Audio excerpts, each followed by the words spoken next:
حياكم الله اخواني من سلسلة هواية الحمام الباكستاني الطيار صوت وصورة على اليوتيوب.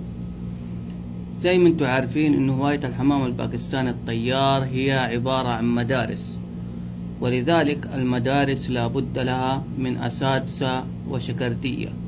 ولذلك في الهواية هذه هواية الحمام الباكستاني الطيار يوجد تلاميذ ويوجد أساتذة ويوجد كل أستاذ له منهج وله ترتيب وله فصائل